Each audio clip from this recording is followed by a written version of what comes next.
Aleluia. Chegamos então no livro de Daniel, profeta Daniel, profeta que também ele viveu ali quando acontece o primeiro ataque da Babilônia, a Jerusalém, um grupo, eu falei para você, assim como Ezequiel, né, foi levado cativo. Daniel também é um desses, ok, que foi levado cativo, e com ele foram 4 homens da família real de Davi, ok? Então era Daniel.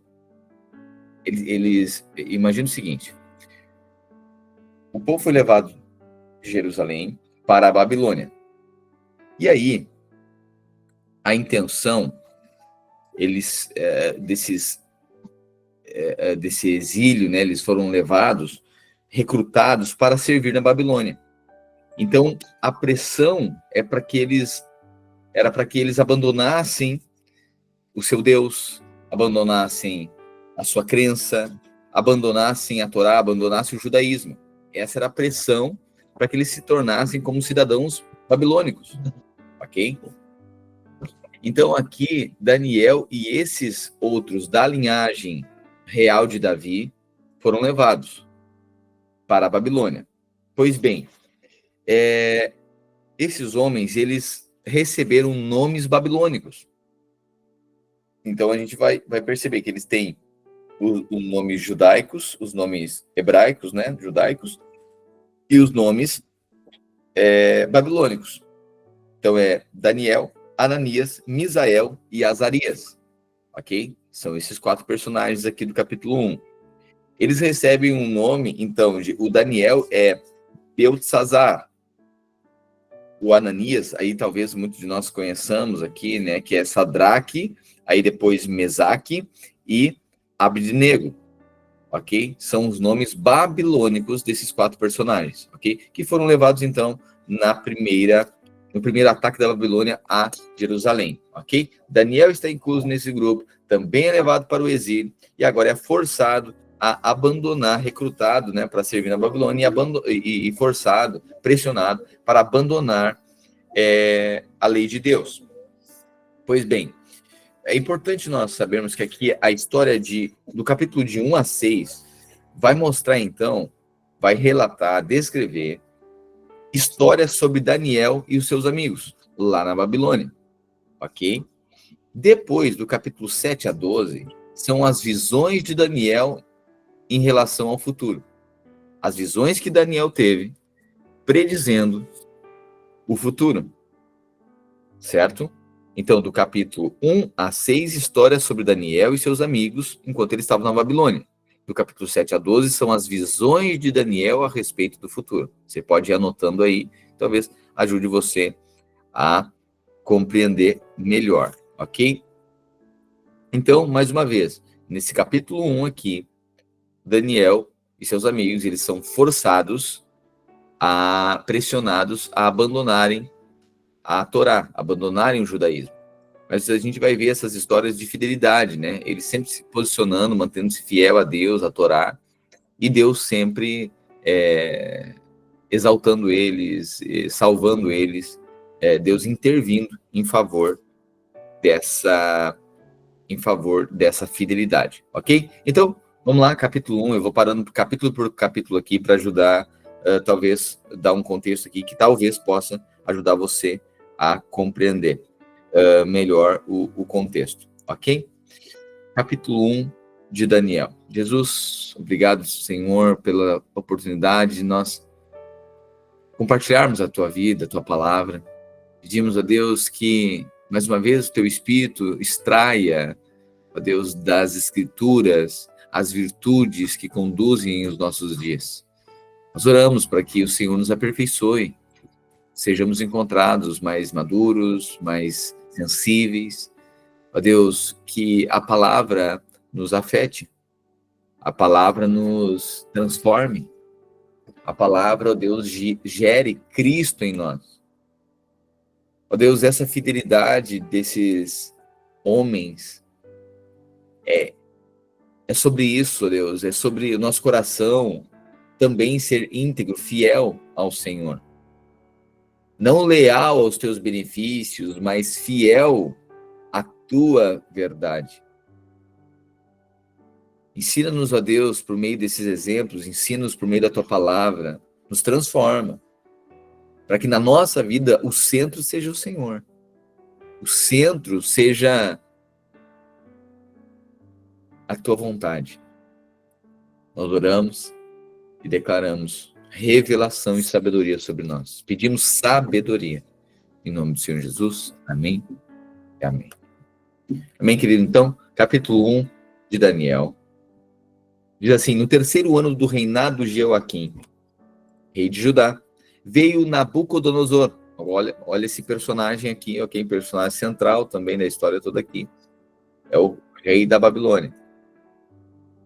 Ele veio a Jerusalém e cercou a cidade. O Senhor lhe deu vitória sobre Joaquim, ou seja, a Babilônia derrotou Jerusalém, rei de Judá, e permitiu que levasse para a terra da Babilônia alguns dos utensílios sagrados do templo de Deus. Nabucodonosor os colocou na casa do tesouro de seu Deus. O rei ordenou que Aspenaz, chefe dos seus oficiais, trouxesse ao palácio alguns dos jovens israelitas da família real e de outras famílias da nobreza. Ou seja, nessa invasão aqui, nessa guerra, eles levaram então como prisioneiros alguns da família real da linhagem de Davi. Daniel, ou Beltesazar, Sadraque, Mesaque e Abednego. Ok? 4. Disse o rei: escolha somente rapazes saudáveis, de boa aparência, que sejam instruídos em diversas áreas do conhecimento, e que tenham entendimento e bom senso, e sejam capacitados para servir no palácio real. Ensine a esses jovens a língua e a literatura da Babilônia. Então, perceba aqui as características para que fossem, então, levados para a Babilônia para servir no palácio real da Babilônia. Jovens capazes, de boa aparência, instruídos em diversas áreas do conhecimento, ou seja, não ignorantes, né? E têm entendimento e bom senso, e sejam capacitados para servir no palácio. E aí, a instrução era: ensinem a esses jovens a língua e a literatura da Babilônia. O rei determinou que recebessem de suas próprias cozinhas uma porção diária de alimento e vinho. Os rapazes seriam treinados durante 3 anos e depois passariam a servir o rei. Olha aqui mais uma vez o número 3 aparecendo, né? Falando sobre isso na quarta-feira, a plenitude, né? De algo, né? Número 3, número 7, número 12, né? Então, por 3 anos, deveriam ser treinados, desenvolveriam. Então, o que parece aqui é que existem algumas coisas em Deus que parece que é um ciclo completo de tratamento. Isso aponta a completude de algo. Existem coisas na nossa vida que a gente deseja, que Deus só permite após um ciclo completo de tratamento. É isso que está apontando. Ok? Então, eles ficaram 3 anos, assim como os discípulos, né? Ficaram 3 anos e meio. É um ciclo completo também de tratamento. Os rapazes seriam treinados durante 3 anos e meio e passariam a servir ao rei. Daniel, Ananias, Misael e Azarias. Olha os nomes judaicos deles. Daniel, Ananias, Misael e Azarias. Todos da tribo de Judá estavam entre os escolhidos. O chefe dos oficiais lhes deu novos nomes babilônios. Daniel passou a ser chamado de Beltesazar, Ananias de Sadraque, Misael de Mesaque e Azarias de Abednego. Daniel, porém, decidiu não se contaminar com a comida e o vinho que o rei lhes tinha dado. Pediu permissão ao chefe dos oficiais para não comer esses alimentos, a fim de não se contaminar. Porque para o judeu comer comida da Babilônia, né, era contaminação, né? A Torá proibia isso, né? Deus havia feito que o chefe dos oficiais mostrasse compaixão e simpatia a Daniel. Apesar disso, Aspenaz disse: tenho medo de meu senhor o rei, Ele determinou que o alimento que vocês devem comer e o vinho que devem beber. Se ficarem com a aparência abatida, em comparação com os outros rapazes de sua idade, temo que o rei mande cortar minha cabeça. Daniel falou com o assistente designado pelo chefe dos oficiais para cuidar dele, de Ananias, Misael e Azarias. Faça uma experiência conosco durante 10 dias, disse. Dê-nos apenas legumes para comer e água para beber. Olha o jejum de Daniel aqui. Quando se fala, né, do jejum, algumas pessoas, eu já ouvi falar no jejum de Daniel. Bom, o jejum de Daniel é isso aqui. Legumes e água, ok? Legumes para comer e água. Ou seja, Daniel não quis se contaminar com a comida da Babilônia, e aí o rei tinha dado essa ordem. Aí ele teve compaixão daquele que estava encarregado de servi-los. E aí ele pede, olha, ou melhor, aquele que estava encarregado de servi-los teve compaixão de Daniel. E aí Daniel pediu, olha, nós não queremos comer essa comida. Aí ele diz, olha, eu temo pela minha cabeça, porque se o rei descobrir que eu não estou cumprindo o que ele ordenou, isso pode comprometer a minha vida. E aí Daniel disse assim, então faça um teste. Durante 10 dias, nós não beberemos o vinho, não comeremos o que o rei sugeriu. Mas nós comeremos apenas legumes e beberemos água. Ok? O assistente concordou com a sugestão e fez a experiência com ele durante 10 dias. É interessante, né? Olha só. O rei é uma autoridade, tá? O rei é uma autoridade. Toda autoridade foi instituída por Deus. Toda autoridade foi instituída por Deus. A posição de autoridade foi instituída por Deus. O rei deu uma ordem. Só que agora tem o povo de Deus, alguém que está descumprindo a ordem de uma autoridade. Portanto, isso é errado, desobediência à ordem da autoridade.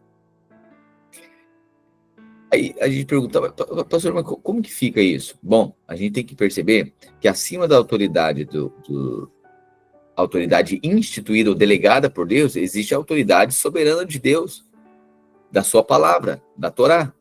Então a palavra está acima da autoridade de qualquer homem.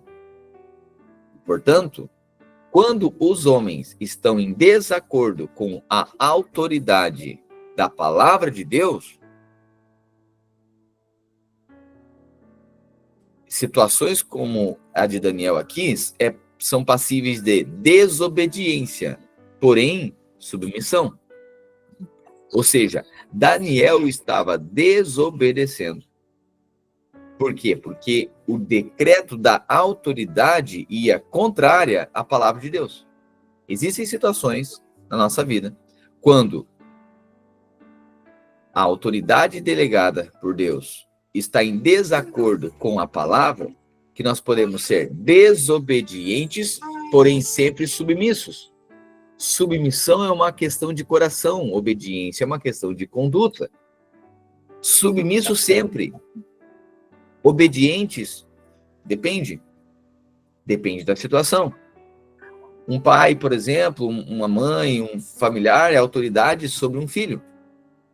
No entanto, se esse pai impede que um filho se batize, por exemplo, converta, ou seja, a ordenança bíblica, a palavra de Deus está acima da autoridade delegada.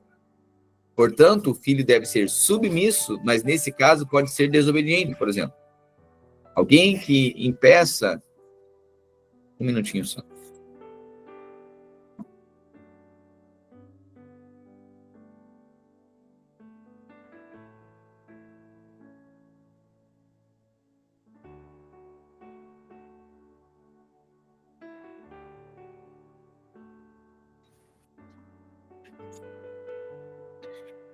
Portanto, alguém que impede outra pessoa de professar sua fé, de cultuar ao seu Deus, isso está em desacordo com a palavra de Deus.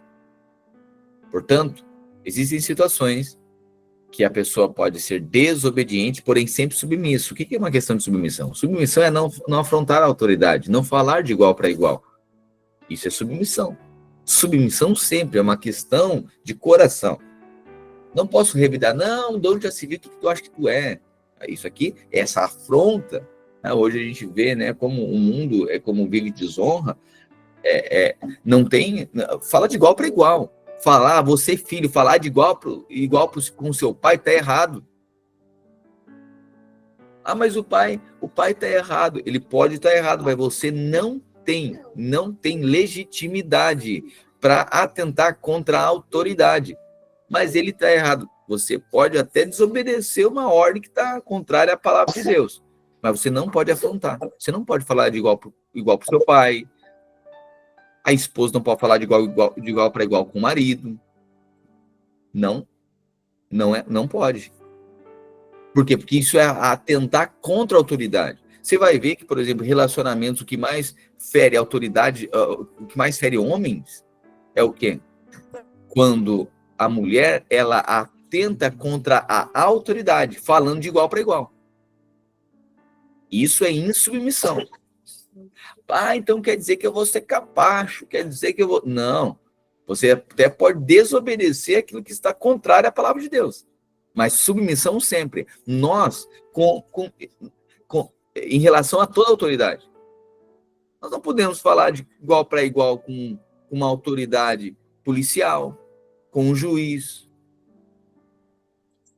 Toda figura de autoridade.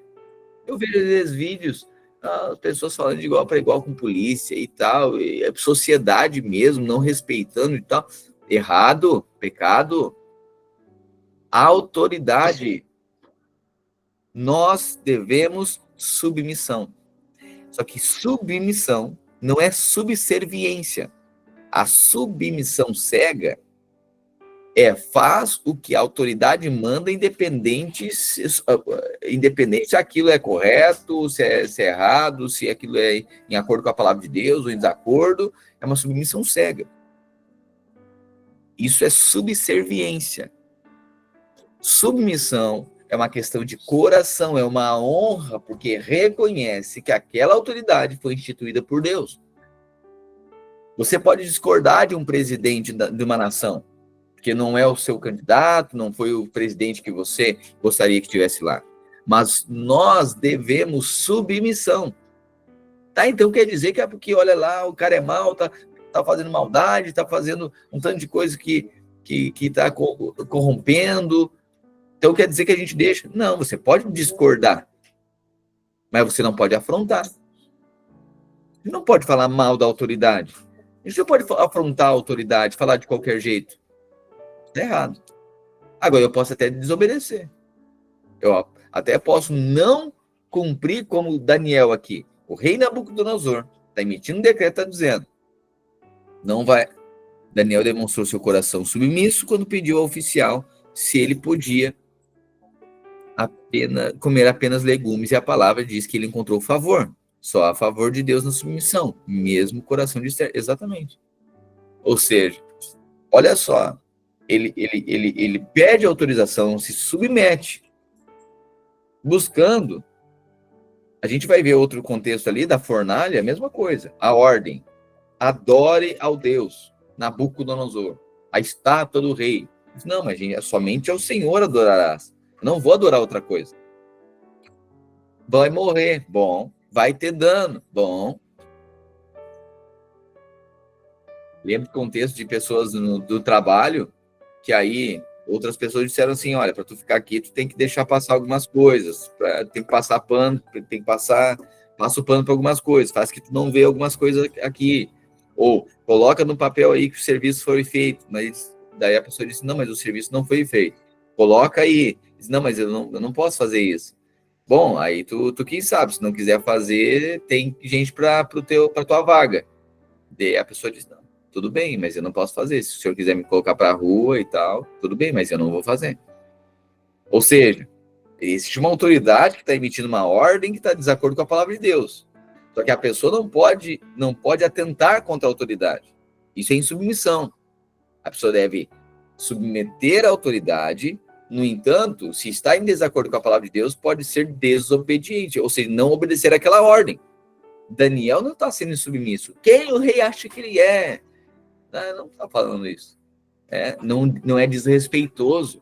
Atentar contra a autoridade, irmãos, a gente vive uma geração que não tem noção de honra e autoridade. É bem verdade que sempre um extremo ele é em resposta ao outro extremo. Então, tem pessoas que viveram no contexto de uma autoridade tirana, aí a pessoa busca um lugar também que fala de qualquer jeito. Não, nós não podemos falar de qualquer jeito com nossos professores, não podemos falar de qualquer jeito com os nossos pais, não podemos falar de qualquer jeito com qualquer figura de autoridade. Honra e submissão, princípio básico da palavra de Deus, porque toda autoridade foi instituída por Deus.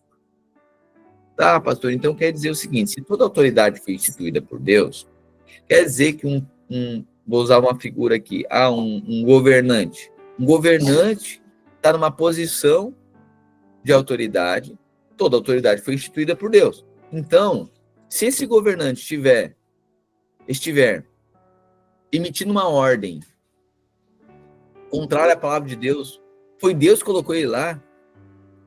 Não. Tá, mas o senhor não disse que toda autoridade foi instituída por Deus? Disse. A gente precisa entender uma coisa. A posição de autoridade foi Deus que instituiu. Mas quem colocou a pessoa, o governante lá, muitas vezes é o povo. A posição deve ser honrada.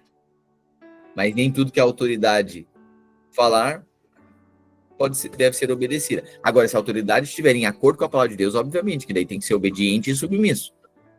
Em casos que a autoridade atenta contra a palavra de Deus, contra a autoridade soberana de Deus e da sua palavra, aí pode ser desobedecido. Amém? Quando a gente joga isso aqui para dentro de casa, a gente consegue ver o cenário um pouco mais nítido, ok? Queridos, agora estou vendo a Duda e a Marjorie e o irmão Elemar. Quem puder abrir as suas câmeras aí, eu gosto de ver você. Me ajuda. Isso. Fico sozinho aqui. Aí. Agora tem um monte de gente aí. Aleluia. Aí, o Major. Aí, Major. Cavalaria, céu. Vamos lá. Então, é o seguinte. A autoridade. Isso aqui é princípio básico. Não. É por isso que o mundo, quando a gente. Irmãos, olha só. Nunca faça nada a partir de um trauma. Nunca lidere a partir de um trauma. Nunca estabeleça um novo relacionamento a partir de um trauma. Porque isso a gente se torna licencioso para agir de forma totalmente diferente daquela que a gente agiu lá. Só que aí a gente foge do princípio. A gente precisa, o evangelho vem para nos transformar, nos curar. Vivi uma tirania numa relação, agora eu busco um liberalismo, uma licenciosidade em outra relação. Deus do céu, agora ninguém vai mandar em mim, tá errado. Você entende isso? Todo extremo busca, ele gera outro extremo. Vamos lá, sabe o que é o feminismo? É o outro extremo do machismo. Só isso. É sempre um erro, um trauma, ele vai jogar para o outro extremo, que é tão prejudicial quanto. Portanto, o evangelho, ele vem para nos restaurar. O evangelho para nos curar. Então, não é porque você viveu uma subserviência numa relação, que agora não deve submissão a outra relação. Toda figura de autoridade foi instituída por Deus. As nossas relações precisam respeitar a autoridade. Marido deve amar a esposa, não pode tratar com qualquer jeito, porque antes de ser A nossa esposa, a sua mulher, ela é noiva de Cristo. Não pode tratar de qualquer jeito a esposa. Esposas devem submissão ao marido. Não pode falar de igual para igual. Não pode. Olha só, o pastor machista. Isso aqui é princípio de autoridade instituído por Deus. É que a gente vê a partir do trauma. Por isso que eu estou dizendo, se o evangelho não nos afetar, a gente vai buscar agora um lugar licencioso para a gente fazer o que a gente quer a partir do nosso trauma, porque a gente não foi redimido. E eu sei que o mundo é muito machucado, que está faltando, e Deus tem levantado homens para ser a redenção daquilo que o mundo estragou e machucou. E eu tenho falado sobre isso. Aquilo que o mundo machucou, o evangelho vai redimir. Mas se pessoas foram machucadas por pessoas, quem que vai redimir? Um anjo? Não, Deus vai usar pessoas redentivas. E, portanto, você, mulher, que não teve o amor de um homem, segundo o coração de Deus, e foi muito machucada por isso, o Senhor levantará homens, segundo o seu coração, e vai estabelecer na sua vida, na sua casa, o propósito de Deus, você será amada como um homem que ama, segundo o coração de Deus. Amém? Eu sei que a tentação é a gente ir para outro extremo. E aí esse mundo é porque a partir do óculos, né, é o grau, é a lente do trauma, a gente se torna licencioso, libertino, faço do meu jeito que eu quiser, que agora que eu não vou ser capaz de homem, eu sei, tem tanta teoria, porque o mundo é mau mesmo e o pecado arrebenta com tudo mesmo, é tirano mesmo. Mas o evangelho veio para transformar você, dar um novo coração para você. Ok? Então, sempre um extremo, ele é resposta ao outro extremo. Ok? Portanto, toda autoridade foi estabelecida por Deus. Então, você, homem, deve tratar a sua esposa sabendo que antes dela ser sua, ela é de Deus. Ah, mas a Bíblia diz que o corpo dela é meu, antes de ser seu, é de Cristo. O inverso é verdadeiro também. É porque se a gente olhar só para os nossos benefícios, a gente nunca entendeu o coração de Deus. E quando Paulo descreve o amor, diz que o amor não se importa com os próprios interesses. Ah, mas a Bíblia diz que o corpo dela é meu. Pois é, se tu vir essa relação pelos seus interesses, é porque tu não entendeu e não foi transformado segundo o coração de Deus. Que a relação, é interessante que a gente pega a palavra para os nossos benefícios, né? Não para as nossas responsabilidades. Né? Aí a gente está no rigor da letra, mas não na virtude do Espírito. Amém?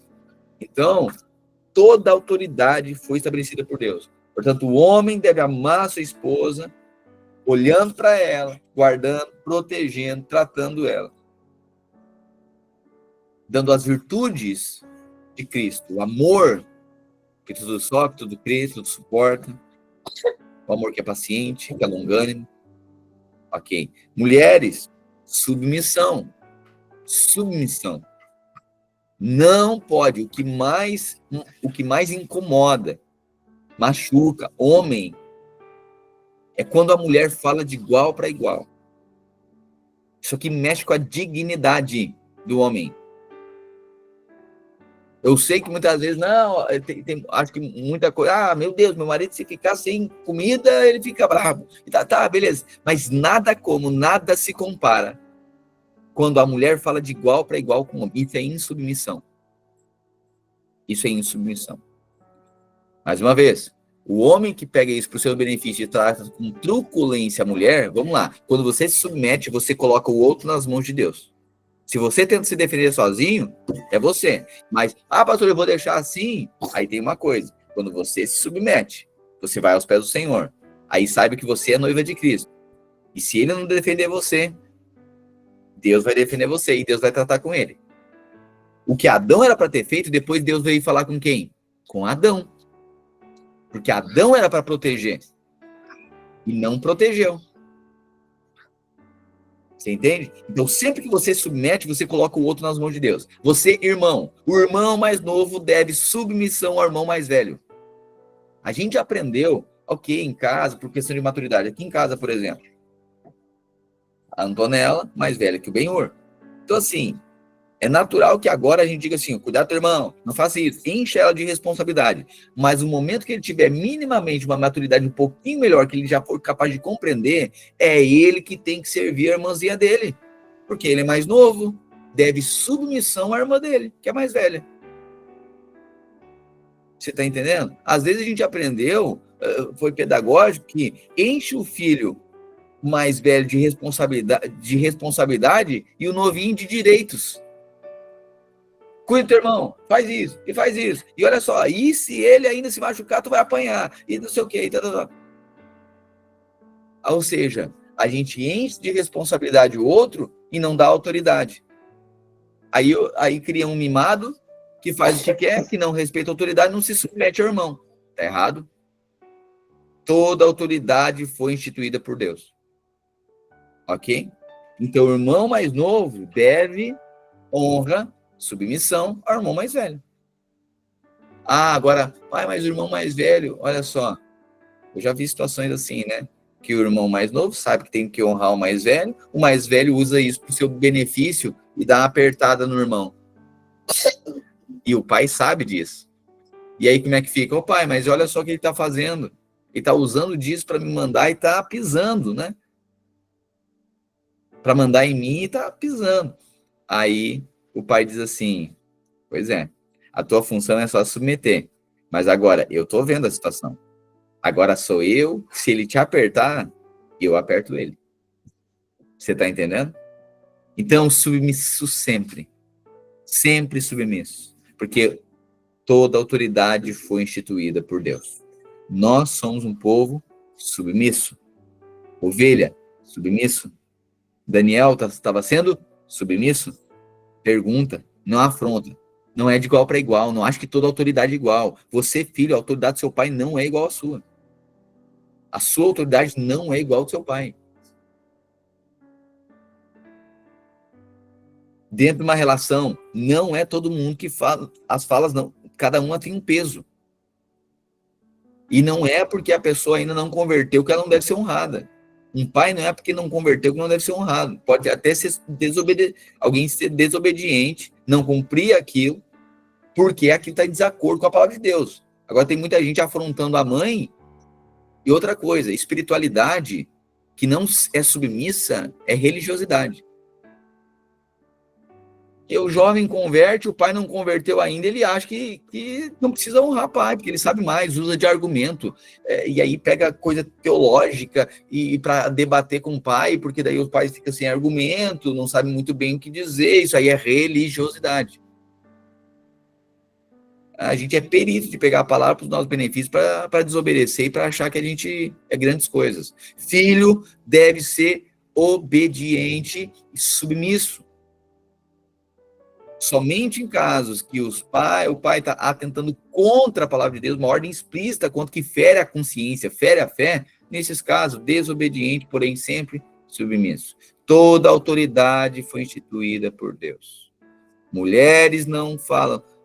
Outra coisa, eu vejo, às vezes, olha que nosso meio assim é raro, mas acontece sempre. Irmãos que chegam para irmãos mais velhos, homens mais velhos, mulheres mais velhas, tu e tu e tu. Honra, senhora. Uma questão de honra. E se for mais velho, até que mais novo, dá uma posição de autoridade, não interessa. É só uma questão de coerência. Eu sei que a gente é treinado numa cultura também, a gente vem com uma cultura, né? É de não me chama de senhor, não sou velho. O mundo é todo. Não entende o princípio das coisas, por isso que a gente joga luz. Eu sei que isso não é uma obrigação, né?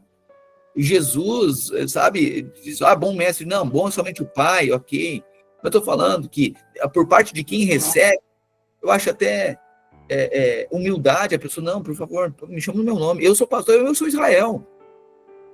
Não tem problema nenhum, pode me chamar de Israel. Agora, às vezes tem aquele que chama de Israel, mas não tem discernimento. Eu não me incomodo com isso, mas eu sei discernir também quando uma pessoa, minimamente, ela reconhece a autoridade ou não reconhece. Tá entendendo? Então, para nós não podemos estar buscando o direito de ser honrado, também é errado. Agora, nós na posição de filhos, de irmãos, devemos honra a todos. Você está entendendo? Nós não qual é a equação certa? Nós não buscarmos sermos louvados nem honrados, mas honrarmos. Aí, quando todo mundo está nisso aqui, ninguém está na obrigação e todo mundo está na doação, no reconhecimento. Então, muitas vezes, eu chego para algumas pessoas, o senhor, não, por favor, não me chame de senhor, que eu não sou velho. Diz, não, mas não é por conta disso. Eles permitem honrar a sua vida. Por favor, permite reconhecer a autoridade que tem. Alguns dizem assim, senhor está no céu. Eu disse, não, aquele é senhor dos senhores.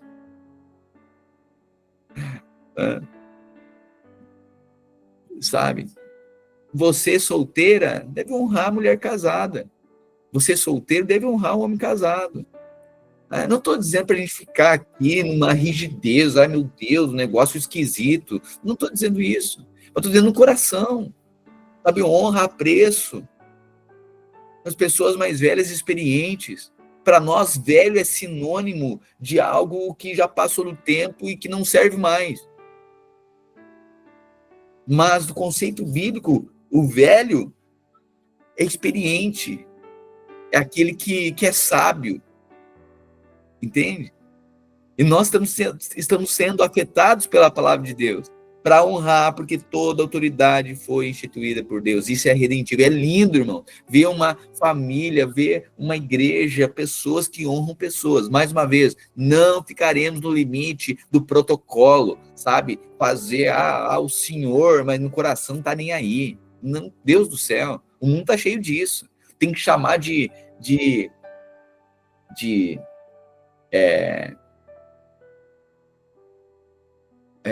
Vossa Excelência, num protocolo jurídico, no mínimo isso, ok? Mas você vê que aí nas redes sociais a pessoa chama de tudo quanto é coisa. Você pode discordar, a gente pode discordar de um presidente, a gente pode discordar de um governador, a gente pode discordar de um prefeito, a gente pode discordar de um policial, a gente pode discordar de um pastor, pode, mas devemos submissão, não podemos falar de qualquer forma. E isso aqui é trair bênção para a nossa vida. A pior coisa, vou falar, o contexto, né? Existem alguns contextos, por exemplo, figuras religiosas, que eles são semideuses. Eu acho isso um problema, né? Meu Deus do céu, sabe, os caras são... Jesus não era assim.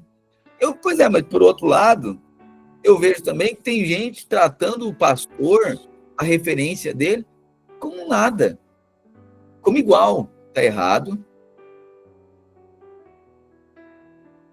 Pastor, mas então quer dizer que é mais. Não estou dizendo que é mais. Estou dizendo que tem uma autoridade diferente, assim como um pai... Vamos lá, diante de casa, só atribui para contexto de família. Acho que o contexto de religioso, quem pega para suas próprias... pega os direitos, quer ser reconhecido e tal, isso eu acho um problema. Pois é, mas dentro de casa é obrigação. Eu vou falar, quando se é ainda mais quando você é jovem. Quando você é jovem, é obrigado a ser humilde. Quando você é experiente, velho, aí é nobreza quem é, né?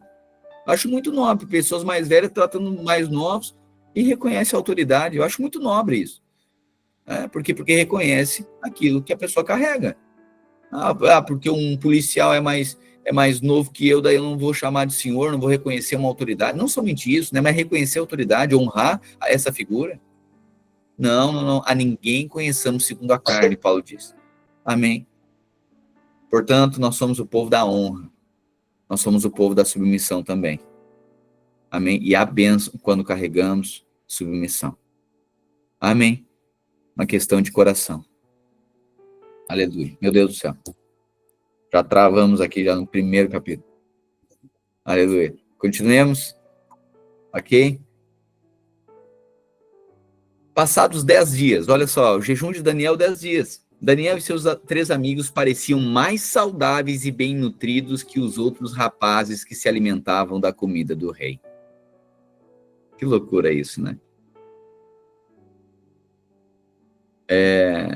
Esses jejuns prolongados que muitas vezes a gente tem, que nós temos feito, né? Eu tenho constantemente feito exames e o que eu tenho constatado nos últimos exames? Que todo jejum prolongado, os resultados pós-jejum, os exames, eles indicam uma melhora no organismo. A gente acha que vai piorar, né? Não, ok, vai perder músculo primeiro e depois perde gordura. ok? Eu sei que a equação a gente queria que fosse diferente, né? Perder a gordura primeiro e o músculo depois. Não, mas é o músculo primeiro e a gordura depois, nos jejuns prolongados. No entanto, há uma limpeza no organismo e uma melhora significativa dos resultados, o resultado fisiológico, né? Uma resposta fisiológica muito melhor. Não é somente nós, não somos nós cristãos somente que fazemos jejum, ok? Várias religiões fazem jejum, ok? O jejum é uma benção, é necessário. Então, se a gente olha como uma coisa protocolar, a gente não vai ver a virtude daquilo. Deus sempre estabeleceu forma de cuidar do seu povo, ok? Então, o jejum é um benefício fisiológico, espiritual, ok? Orgânico, ok? Então, Daniel aqui passa 10 dias com legumes e água, fica melhor do que as iguarias do rei. Depois disso, o assistente só lhes dava legumes em vez da comida e do vinho servido aos outros. Deus concedeu aos 4 rapazes aptidão incomum. Olha a unção de Deus aqui. Para entender todos os aspectos da literatura e da sabedoria. E a Daniel concedeu a capacidade especial de interpretar sonhos e visões. Olha isso aqui. Isso aqui é chave. Deus concedeu aos 4 rapazes aptidão incomum para entender os aspectos da literatura e sabedoria. Deixa eu falar uma coisa para você. Existe uma unção que Deus pode liberar sobre a nossa vida. O nosso coração está pedindo. Você, porque eu não consigo me preparar para um concurso. Porque eu tenho dificuldade. Peça uma unção de Deus, que venha uma unção de sabedoria e uma unção de conhecimento sobre você. Olha o que está dizendo aqui. Deus concedeu a aptidão incomum, ou seja, não é natural. Em Deus tem todas as coisas, sabe? Às vezes a gente acha, isso aqui não é para mim, porque eu tenho minha mente assim, eu não consigo compreender. É sobrenatural. Deus dá uma capacidade sobrenatural. Agora, isso não elimina o fato de você estudar. É bem verdade que todos os nossos títulos e o nosso conhecimento não agregam em nada a palavra de Deus. A palavra de Deus é suficiente. Mas também Deus não pode fazer nada com a nossa ignorância. Ok? Então, estude.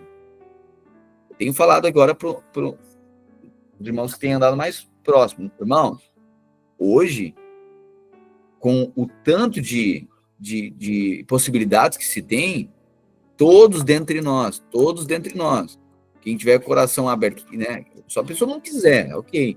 Mas assim, estudar, concluir, irmãos, vamos concluir. Se quiser, a gente vou pedir aqui para quem que pode me ajudar aí, ver quando é que é as provas do EJA. Vamos concluir o ensino médio.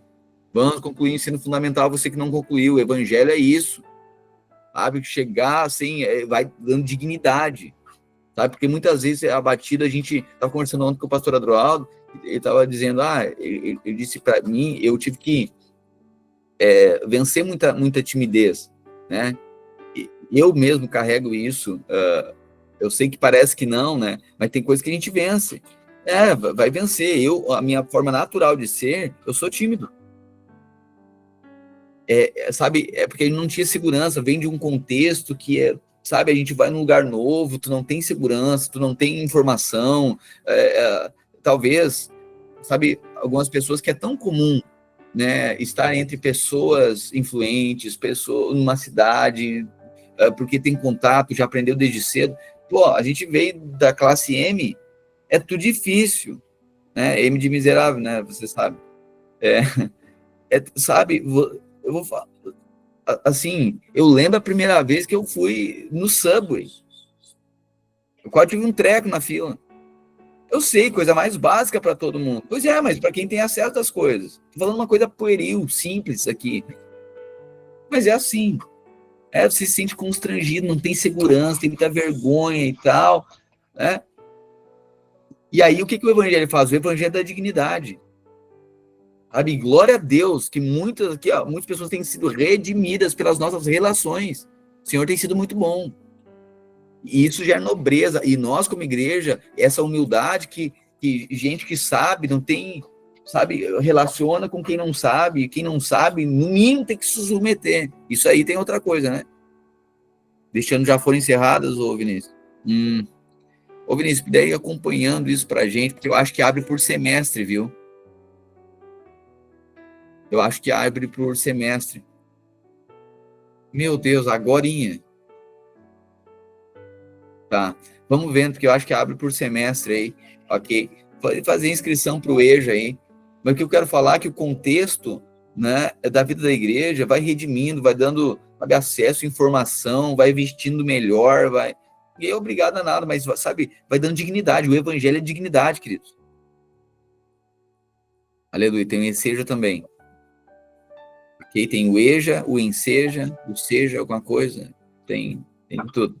Tá? Mas vamos aí acompanhando isso, ok? Mas, querido irmão, o evangelho veio para transformar a sua vida, dar dignidade para você. Sabe? Porque tem muita coisa que o diabo acusa, sabe? Que você não sabe, que você não consegue, que você não pode, você tem vergonha. Muita coisa, a gente não entra num restaurante porque tem vergonha, que não sabe nem que. Nossa casa, a gente disputa dois garfos para 5 pessoas. Eu sei, era assim. Ok, agora tem 3 garfos para um lado, 3 facas para o outro, 4 colheres, e você não sabe o que faz com aquilo tudo. Ok? Mas a gente também não pode fugir disso, porque é Deus dando nobreza. Estou dizendo que você precisa agora se tornar como um mundo que fica tolo agora, que qualquer folha de hortelã dentro do negócio parece que aquilo, o prato é R$ 600. Tolice. Tá bom? Mas também fugir disso, não saber se tem oportunidade, qual é o problema. Muitas vezes a gente foge pela vergonha, porque não carrega dignidade. Ok? O evangelho está nos restaurando, nos redimindo, isso que eu acho lindo. Sabe, irmão, você é rei, sacerdote. Eu e você. Nobre, simples, mas, assim, gente simples, mas nobre. Na simplicidade de um feijão com arroz, mas na nobreza de uma mesa. Porque tem muita casa de ambiente rico que não é nobre. E tem muita gente simples carregando nobreza. Porque nobreza é um espírito. Amém? Então o evangelho está restaurando. Então vamos lá. Você não finalizou aqui, ó, o ensino fundamental, porque você tem que trabalhar cedo, porque você tem que dar conta de casa, porque um tanto de coisa. Ok? Vai concluir. Vamos concluir. E se alguém quiser ser vulnerável aqui de já finalizar isso, nós vamos estar ajudando você, sabe? Esse compromisso. Vamos finalizar o ensino. Eu não estou lembrado aqui, irmão Elemar, quando o senhor fez quando o senhor fez o seminário, né, que a gente fez, o senhor terminou, não foi isso? Foi isso, né? Tem umas partes, eu sei que tiveram alguns irmãos lá em Osório, que num seminário, assim, coisa de 15, 20 irmãos, que terminaram, foram lá, fizeram o SEJA, o ENSEJA, ok? E terminaram o ensino médio, ok? Fizeram as provas lá, você vai fazendo, ok? Então, assim, dignidade, ok? Isso não é uma obrigação, ninguém está obrigando nada, mas o evangelho, ele carrega essa transformação, essa dignidade, amém? Então, isso é transformador. E nós estamos aqui para ajudar você. Né? Eu sei que isso aqui, em nada vai limitar, em nada não seremos mais amados por Deus ou menos amados. Mas é em relação à obra que Deus faz na nossa vida. Sabe? Para nós não vivermos, sabe, amedrontados, se sentindo indignos, né? Falta de dignidade, não conseguir se estabelecer. A gente tem vergonha, porque muitas vezes a gente não aprendeu a falar, não aprendeu. Não, mas o evangelho está redimindo nossa história. E sabe de uma coisa, você, por mais simples que seja, você carrega o Espírito Santo. Nada mais precioso do que isso. Ok? Então, nada do que a gente tem nos nossos títulos agrega, ou melhor, ele acrescenta alguma coisa na palavra de Deus. A palavra de Deus é suficiente. Mas Deus não pode fazer nada com a nossa ignorância. Portanto, você jovem da nossa igreja, você vai estudar e trabalhar. Ok? Você vai estudar e vai trabalhar. Nós vamos ajudar você. Se for necessário, a gente ameaça. Esse tempo aí andei ameaçando uns aí, tô ameaçando. Não, porque muitas vezes faltou isso. Só que os mesmos que dizem o seguinte, vai lá, são os mesmos que estão junto e acolhem. E aqui, irmãos, sabe, buscando alternativas e meios para ajudar, auxiliar, não vai ter desprezo no nosso meio. Tá? A pessoa pode não querer, mas daí a pessoa assume esse lugar e diz, eu não quero. Ok, muito bem. Agora, desprezo, a gente fazendo, tentando e tal, as pessoas e tal, e a pessoa desprezando isso não vai ter. Ok? Então, vamos estudar, jovens, vamos estudar, concluir ensino fundamental, médio e fazer uma faculdade, porque hoje tem de oportunidade aí para... Ah, pastor, mas isso não é garantia de nada. Pois é, mas a ignorância também não. Tá? Ok? Então, alguma coisa vai fazer. Ah, eu quero empreender. Beleza, então vai para o caminho do empreendimento. Tá? Tudo bem, mas vai ter que concluir estudos. Ok? Vamos concluir esse capítulo 1 aqui, quase uma hora. Jesus que ajuda. Ao término do período do treinamento ordenado pelo rei, o chefe dos oficiais levou todos os rapazes a Nabucodonosor.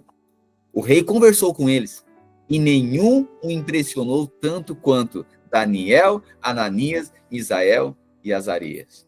Sabe o que acontece? Você estuda, você faz, cumpre o que até o mundo tem. Mas quando você chegar diante do mundo, você tem uma porção extra que eles não têm. Você tem a unção de Deus. Aí você vai para o mercado de trabalho, você carrega algo diferente. Aí você vai para dentro de uma empresa, você carrega algo diferente. Todo mundo faz a mesma coisa, mas tem aqueles que eles carregam algo a mais. Essa é a unção de Deus. Amém? É sobre isso. Que às vezes o título, às vezes o diploma é só para você acessar um lugar. Só isso. A gente precisa entender. Ah, mas se o diploma não acrescenta nada na palavra de Deus, basta para a palavra de Deus. Claro que basta. Mas às vezes você precisa de um diploma para entrar em determinado lugar. Sem diploma você não entra. Ok. Então o diploma te dá acesso. E a palavra libera a vida.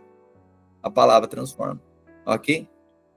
Sempre que o rei os consultava sobre alguma questão que exigia sabedoria e discernimento, observava que eles eram 10 vezes mais capazes que todos os magos e encantadores de seu reino. Daniel continuou no palácio até o primeiro ano do reinado de Ciro. Aleluia. Capítulo 1 de Daniel.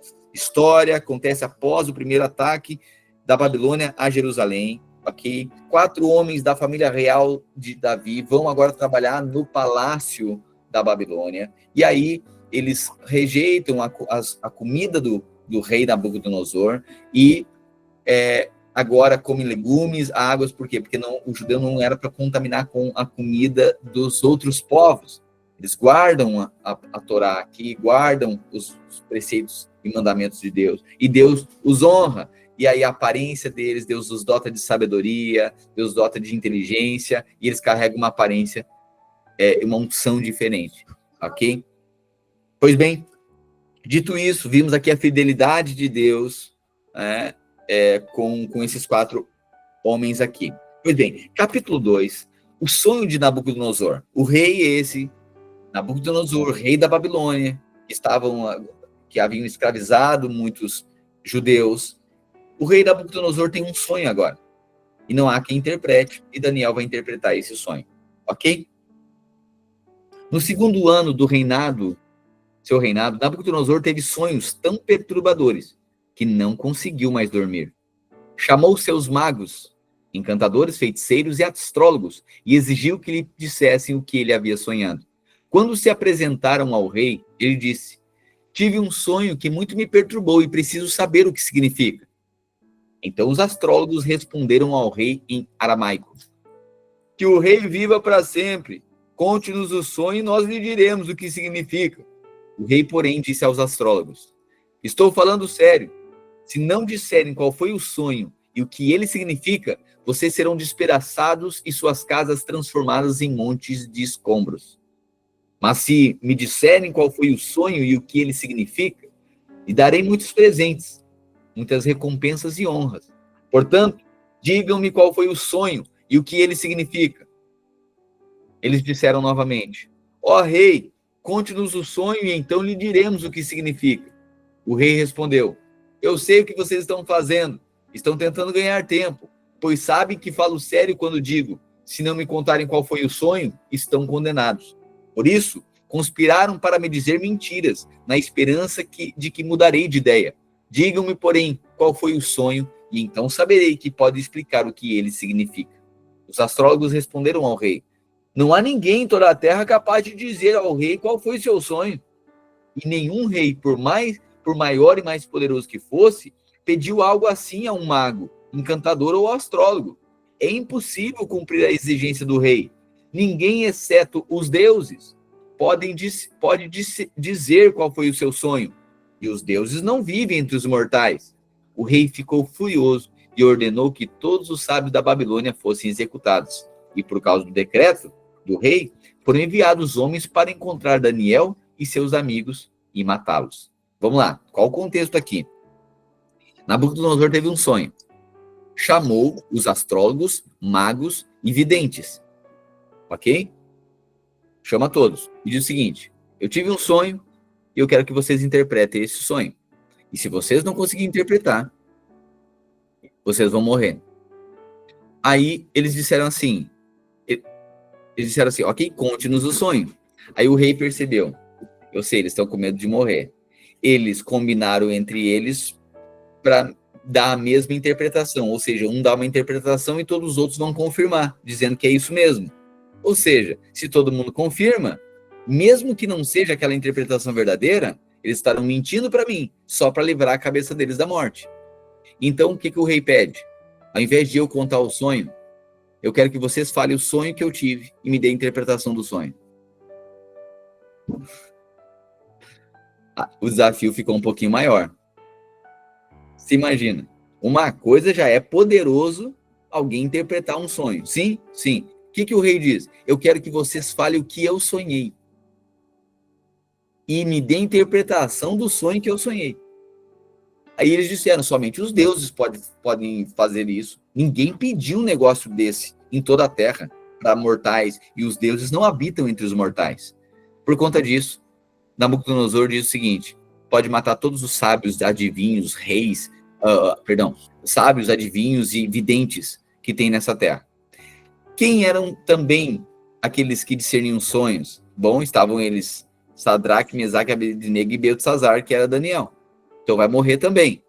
Pois bem, 14. Quando Arioque, comandante da guarda do rei, veio matá-los, Daniel se dirigiu a ele com sabedoria e prudência. Perguntou-lhe: por que o rei publicou um decreto tão severo? E Arioque lhe contou o que havia acontecido. Daniel foi ver o rei de imediato e pediu mais tempo para comunicar o significado do sonho. Em seguida, Daniel voltou para casa e contou a seus amigos, Ananias, Misael e Azarias, o que havia acontecido.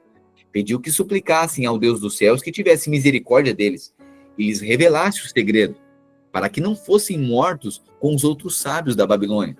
Naquela noite, o segredo foi revelado a Daniel numa visão. Então, olha só, naquela noite, o segredo foi revelado a Daniel numa visão. Por quê? Porque o que o olho não viu, o ouvido não ouviu, jamais penetrou na mente humana, Deus revela por meio do Espírito. Saiba que o Espírito Santo te dá discernimento até de coisas que irão acontecer. Peça para o Espírito Santo. Pastor, estou desconfiado de alguma coisa. Peça para o Espírito Santo mostra para você. O Espírito Santo revela para você. Ou seja, ninguém, agora, imagina, os caras, o desafio era dizer o que alguém sonhou. Loucura. Pois é, Deus mostrou para Daniel agora. Naquela noite, o segredo foi revelado a Daniel numa visão. Então Daniel louvou o Deus dos céus e disse: louvado seja o nome de Deus para todo sempre, pois a ele pertence a sabedoria e o poder. Ele muda o curso dos acontecimentos, remove reis de seus tronos e põe outros no lugar. Dá sabedoria aos sábios e conhecimento aos eruditos. Revela coisas profundas e misteriosas e sabe o que está escondido nas trevas, embora ele seja cercado de luz. Eu te agradeço e te louvo, a Deus de meus antepassados, pois me deste sabedoria e força. Tu me mostraste o que pedimos, revelaste o que o rei exigiu. Então Daniel foi falar com Arioque, a quem o rei havia ordenado que executasse os sábios da Babilônia. Não mate os sábios, disse. Leve-me ao rei e eu interpretarei o sonho dele. Interessante, né? Porque Daniel interviu por todos os sábios. Ele não pediu somente a cabeça dele fosse livrada. Ele pediu que todos fossem. Sem demora. 25. Arioque levou Daniel ao rei e disse: encontrei um dos exilados de Judá que dirá ao rei o significado do sonho. O rei disse a Daniel, também chamado Beltesazar: você pode mesmo me dizer qual foi meu sonho e o que ele significa? Daniel respondeu: não existem sábios, encantadores, magos, nem adivinhos capazes de revelar o segredo do rei. Mas há um Deus nos céus, aleluia, que revela segredos. E ele mostrou ao rei Nabucodonosor o que acontecerá no futuro. Agora lhe direi qual foi o sonho e as visões que o rei teve enquanto estava deitado em sua cama. Enquanto o rei dormia, sonhou com acontecimentos futuros. Olha, Daniel começa a revelar. Meu Deus, isso é lindo demais. Aquele que revela segredos lhe mostrou o que acontecerá. E eu sei o segredo de seu sonho, não porque sou mais sábio que os outros. Olha a humildade agora. Reconhecer que é o Senhor, né? Mas porque Deus deseja que o rei entenda o que se passava em seu coração. Em sua visão, ó rei, havia à sua frente uma enorme estátua brilhante. Olha o sonho que Nabucodonosor teve, que Daniel está revelando agora. À sua frente, o Senhor viu uma enorme estátua brilhante. E a aparência dela era assustadora. A cabeça da estátua era feita de ouro puro. O peito e os braços eram de prata. A barriga e os quadris eram de bronze. As pernas eram de ferro. E os pés, uma mistura de ferro e barro cozido. Então o rei observava. Uma pedra foi cortada de uma montanha. Olha o sonho. Olha a visão. Uma estátua de metal. Ok? E agora, essa estátua de metal, de bronze, de barro, ferro, enquanto o rei observava, uma pedra foi cortada de uma montanha. Então, olha só, o rei Nabucodonosor sonhou e viu uma estátua na frente dele. E agora, de uma montanha, é cortado um pedaço de pedra, solta-se um pedaço de pedra, e vem agora e dá contra essa estátua, destrói essa estátua, ok? Enquanto o rei observava, uma pedra foi cortada de uma montanha, mas não por mãos humanas. Presta atenção nisso. Não por mãos humanas. Ou seja, então é uma intervenção divina. Se não é feito por mãos humanas, é algo divino. Ela atingiu os pés de ferro e barro e os despedaçou. Toda a estátua se desintegrou em minúsculos pedaços de ferro, bronze, barro, prata e ouro. Então o vento levou tudo, como se fosse palha na eira. Mas a pedra que derrubou a estátua se tornou uma grande montanha que cobriu a terra. Percebeu a cena aqui? Uma estátua, rola uma pedra, dá contra a estátua e desintegra a estátua. Esse foi o sonho, 36. Agora direi ao rei o que ele significa. Primeiro milagre aqui, Daniel revela o sonho que o rei teve. Segundo milagre, a interpretação. Ó rei, o Senhor é o maior de todos os reis. O Deus dos céus lhe deu soberania, força, poder e honra. Ele o fez governante de todo o mundo habitado e pôs até os animais selvagens e as aves debaixo de seu controle. O Senhor é a cabeça de ouro. Ou seja, na estátua de Daniel, ou melhor, na estátua do sonho de Nabucodonosor, essa estátua, a cabeça era de ouro. E qual é a interpretação? Olha, rei Nabucodonosor, o ouro está falando do seu governo. O Senhor governa sobre toda a terra. Deus lhe deu poder, honra, força. Então a cabeça dessa estátua representa o seu governo. O Senhor é o maior de todos os reis. O Senhor é essa cabeça de ouro. Primeiro significado. Quando, porém, seu reino chegar ao fim, outro reino inferior ao seu se levantará em seu lugar. Depois que esse reino tiver caído, o terceiro reino apresentado pelo bronze se levantará para governar o mundo. Depois dele haverá o quarto reino, forte como o ferro. Você está vendo? Então, o ouro, aí o bronze, a prata, o bronze e o ferro. E o barro, ok? Isso falado dos outros reinos. Daniel está dizendo, hoje o teu reino subsiste em toda a terra. O Senhor é o ouro. Mas virá um reino menor, que destruirá o seu reino. E depois desse virá outro reino. E depois desse, outro reino. Depois haverá o quarto reino, 40. Forte como ferro. Esse reino esmagará e despedaçará todos os impérios anteriores, como o ferro esmaga e despedaça tudo que ele atinge. Os pés e os dedos que o rei viu, uma mistura de ferro e barro cozido, mostram que esse reino será dividido. Como ferro misturado com barro, ele terá um tanto da força do ferro. Algumas partes serão fortes como ferro, mas outras serão fracas como barro. A mistura de ferro e barro também mostra que esses reinos tentarão se fortalecer ao formar alianças entre si por meio de casamentos. Contudo, não permanecerão unidos da mesma forma que o ferro não se une ao barro. Enquanto esses reis estiverem no poder, o Deus dos céus estabelecerá um reino que jamais será destruído ou conquistado. Reduzirá os outros reinos a nada e permanecerá para sempre. Esse é o significado da pedra cortada da montanha, mas não por mãos humanas, que despedaçou a estátua de ferro, bronze, barro, prata e ouro. O grande Deus está mostrando ao rei o que acontecerá no futuro. O sonho é verdadeiro e seu significado é certo. Então o rei Nabucodonosor se curvou à frente dele e ordenou que o povo oferecesse sacrifícios e queimasse incenso diante de Daniel. O rei lhe disse: verdadeiramente seu Deus é o maior de todos os deuses, Senhor dos reis e revelador de mistérios, pois você conseguiu revelar esse segredo. O rei colocou Daniel em um cargo elevado e lhe deu muitos presentes valiosos. Nomeou-o governador de toda a província da Babilônia e chefe de todos os sábios. A pedido de Daniel, nomeou Sadraque, Mesaque e Abednego para cuidarem de todos os negócios da província da Babilônia, enquanto Daniel permaneceu na corte do rei.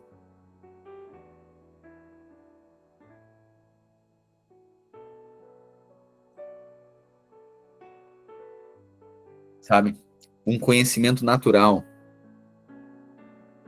você pode alcançar até palácio, mas só a unção te faz mais sábio que um rei. O conhecimento nos coloca até em palácios, mas só a unção nos faz mais sábios que reis. Creia na unção que está sobre a sua vida. Creia na unção de sabedoria. Por isso que, não sei se você já prestou atenção, mas toda a minha oração devocional, essa é a minha oração, todos os dias eu faço isso. A minha oração, em todas as minhas orações, eu peço discernimento e sabedoria. Peça isso para o Senhor. E o Senhor te falar sábio e cheio de instrução e discernimento. Amém? Daniel foi recompensado agora. E agora, Sadraque, Mesaque e Abednego, seus companheiros, seus amigos ali, também são colocados agora nesse lugar. Cuidando do quê? Ele agora, de toda a província da Babilônia, chefe de todos os sábios. E eles cuidam agora das riquezas da Babilônia. Isso é pouca coisa? A gente administra a nossa conta do Nubank, a gente acha que é grandes coisas.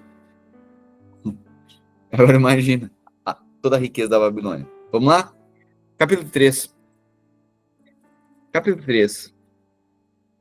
Agora, fornalha ardente. O rei Nabucodonosor fez uma estátua de ouro de 27 metros de altura e 2,7 metros de largura. E 27 metros de altura, não é pouca coisa, hein?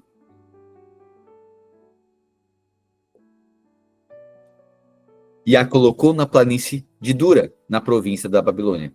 Em seguida, enviou mensageiros a todos os altos funcionários oficiais, governadores, conselheiros, tesoureiros, juízes, magistrados e todas as autoridades das províncias, para que viessem a dedicação da estátua que ele havia levantado. Todas essas autoridades vieram e ficaram diante da estátua que o rei Nabucodonosor havia levantado. Então o arauto gritou: povos de todas as raças, nações e línguas, ouçam a ordem do rei. Quando ouvirem o som da trombeta, da flauta, da cítara, da lira, da harpa, do pífaro e de todos os outros instrumentos musicais, prostrem-se no chão para adorar a estátua de ouro levantada pelo rei Nabucodonosor. Quem não obedecer será lançado de imediato na fornalha ardente. portanto, ao som de instrumentos musicais. Então você viu, rei Nabucodonosor erige uma estátua. E agora tem um decreto: todo mundo deve adorar a estátua. Só que o povo de Israel, os judeus, eles sabem que somente ao Senhor prestarão cultos. Portanto, eles não vão adorar a imagem. Ok? Mas existe um decreto: quem não adorar a imagem será morto. Ou melhor, irá para a fornalha ardente, né? Será jogado na fornalha e será morto. Então, quando tocavam as trombetas, as cítaras, as liras, todos, não importando sua raça, nação ou língua, se prostraram no chão e adoraram a estátua de ouro que o rei Nabucodonosor havia levantado. Alguns dos astrólogos, porém, foram ao rei e denunciaram os judeus. Disseram ao rei Nabucodonosor: que o rei viva para sempre. O rei publicou um decreto exigindo que todos se prostrassem e adorassem a imagem de ouro quando ouvissem o som da trombeta, da flauta, da cítara, da lira, da harpa, do pífaro e todos os instrumentos musicais. De acordo com esse decreto, quem não obedecer será lançado na fornalha ardente.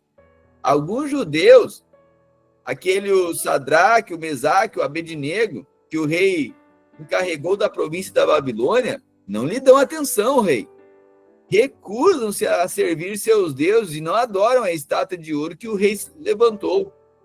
Então Nabucodonosor se enfureceu e ordenou que lhe trouxessem Sadraque, Mesaque e Abednego.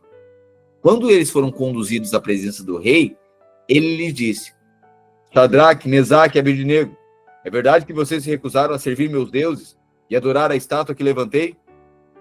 Eu lhes darei mais uma chance de se prostrarem e adorarem a estátua que fiz quando ouvirem o som dos instrumentos musicais.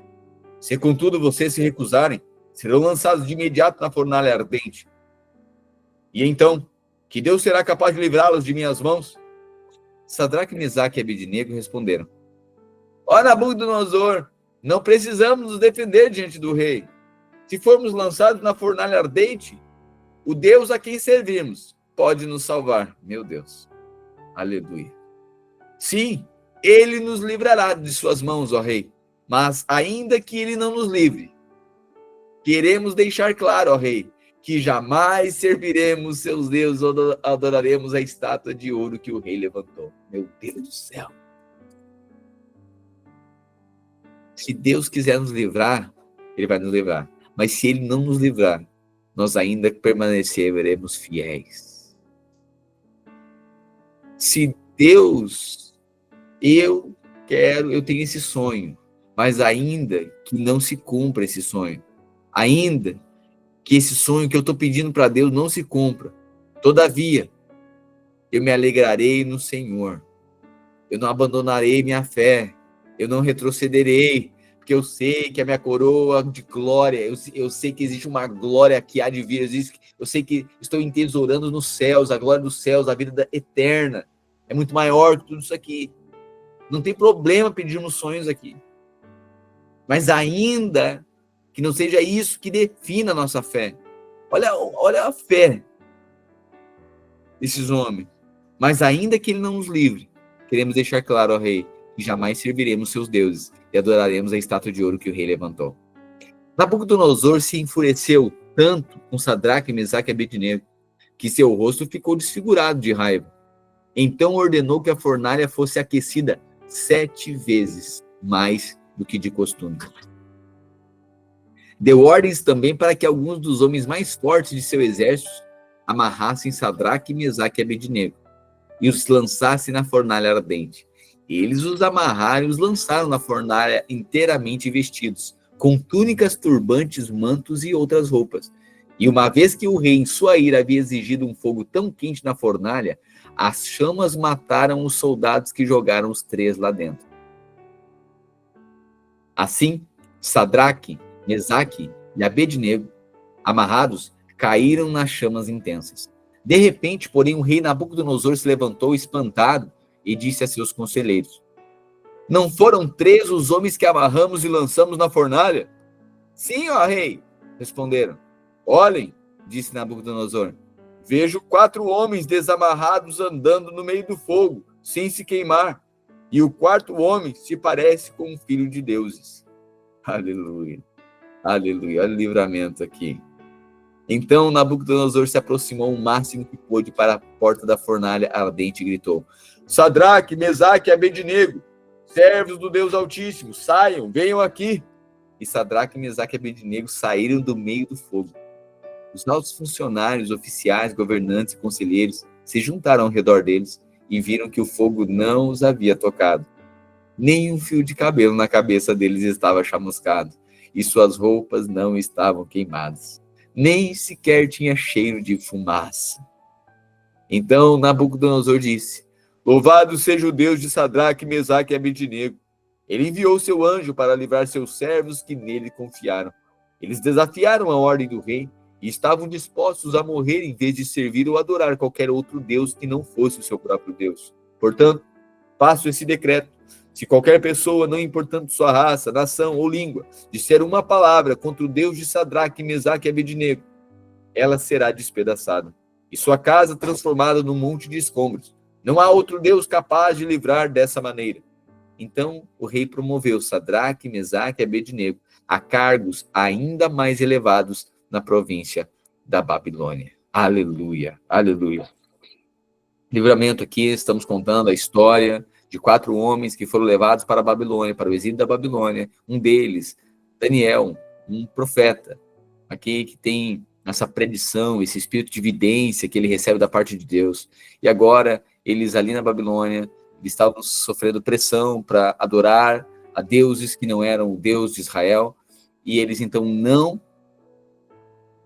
obedeceram a essas ordens e enfrentaram testes de morte, mas Deus os livrou em todos eles. Capítulo 4. O rei Nabucodonosor enviou essa mensagem aos povos de todas as raças, nações e línguas em todo o mundo. Paz e prosperidade. Quero que todos saibam dos sinais e das maravilhas que o Deus Altíssimo realizou em meu favor. Como são grandes seus sinais, como são poderosas suas maravilhas. Seu reino durará para sempre, e seu domínio por todas as gerações. Eu, Nabucodonosor, olha agora, o capítulo 4, Deus vai advertir através de sonhos Nabucodonosor do seu orgulho. Qual era o grande problema? Você imagina, os grandes impérios da época. Hoje nós, muitas vezes, que não temos um pinto para dar água, a gente não sabe, a gente já é carregado de orgulho. Quem tem um pouquinho mais, às vezes se torna mais orgulhoso ainda, autossuficiente, achando que é um semideus. Imagina pessoas muito poderosas.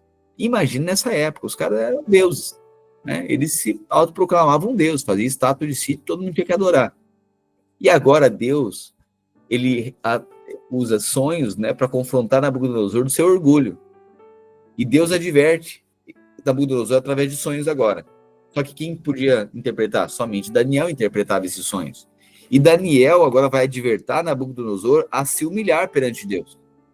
Ok? Porque ele está muito orgulhoso, porque ele acha que ele é um Deus. E Deus abate todo orgulhoso. Ok? Nabucodonosor, ele não se arrepende, e aí ele enlouquece, ao ponto de comer capim. Ele vira quase um animal. Loucura.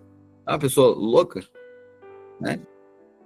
E ele agora, imagina, um rei, e ele começa a comer capim, parece um animal do campo, parece uma besta do campo, ok? Esse é o contexto aqui. Aí, Nabucodonosor, ele vai se humilhar, e Deus vai restaurar ele na posição de rei, ok? Esse é o contexto do capítulo 4.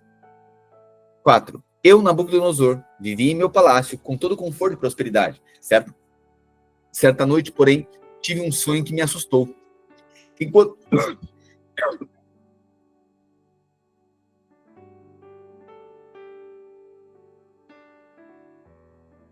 Enquanto estava deitado em minha cama, tive visões que me aterrorizaram. Por isso mandei chamar todos os sábios da Babilônia, para que me dissessem o que meu sonho significava. Quando todos os magos, encantadores, astrólogos e adivinhos vieram, eu lhes contei meu sonho, mas eles não foram capazes de me dizer o que significava. Finalmente, Daniel se apresentou diante de mim e lhe contei o sonho.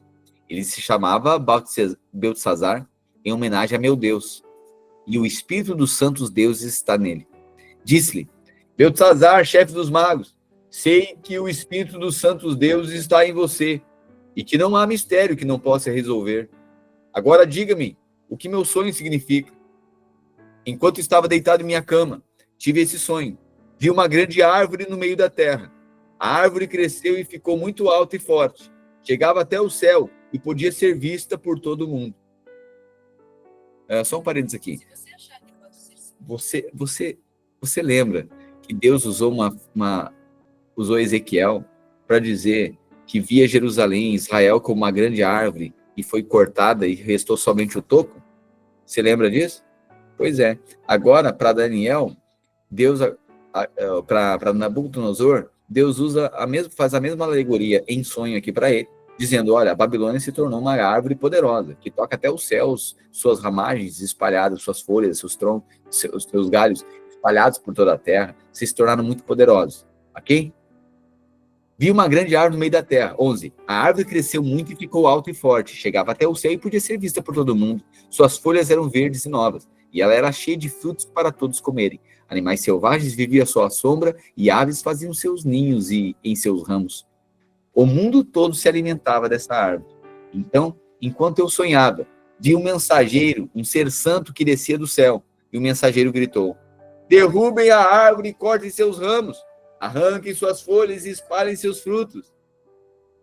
Espantem os animais selvagens de sua sombra e as aves de seus ramos, mas deixem na terra o toco, com suas raízes, preso como um anel de ferro e bronze, e cercado da relva verde. E seja molhado pelo orvalho do céu, e viva com os animais selvagens, em meio às plantas do campo. Durante 7 períodos, terá a mente de um animal selvagem, em vez de mente humana. Olha só. Que reste somente o toco, e seja molhado pelo orvalho do céu, e viva com os animais selvagens, em meio às plantas do campo. Durante 7 períodos, ou seja, 7 anos, terá uma mente de um animal selvagem, em vez de mente, ou melhor, 7 meses, se não entrar na memória. Vamos continuar lendo aqui. Durante 7 períodos, terá a mente de um animal selvagem, em vez de mente humana. Por isso, foi decretado pelos mensageiros, foi ordenado pelos seres santos, para que todos saibam que o Altíssimo domina sobre os reinos do mundo. Ele os dá a quem quer, até mesmo a pessoa mais humilde. Beltesazar, esse foi o sonho que eu, o rei Nabucodonosor, tive. Agora diga-me o que significa, pois nenhum dos sábios do meu reino foi capaz de interpretá-lo, mas você pode fazê-lo, pois o Espírito dos santos deuses está em você. Ao ouvir isso, Daniel ficou atônito por algum tempo, atemorizado com o significado do sonho. Então o rei lhe disse, Beltesazar, não se assuste com o sonho, nem com o seu significado. Beltesazar respondeu, meu senhor, gostaria que os acontecimentos prenunciados nesse sonho ocorressem a seus inimigos e não ao rei. A árvore que viu crescia e ficava alta e forte. Chegava até o céu e podia ser vista por todo mundo. Tinha folhas verdes e novas e era cheia de frutos para todos comerem. Animais selvagens viviam à sua sombra. Aves faziam ninhos em seus ramos. Essa árvore é o próprio rei, pois o rei cresceu e se tornou forte e grande. E sua grandeza chega até o céu, e seu domínio até os confins da terra. Então o rei viu um mensageiro, um ser santo, que descia do céu e disse,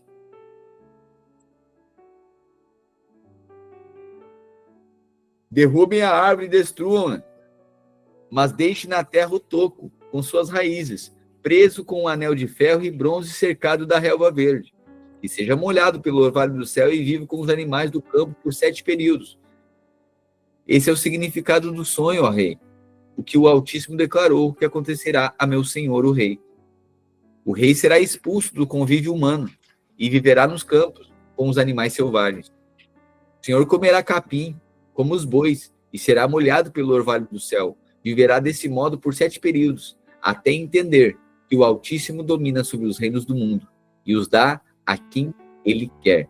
O que Deus estava fazendo aqui? Abatendo todo o orgulho de Nabucodonosor, que se achava um deus.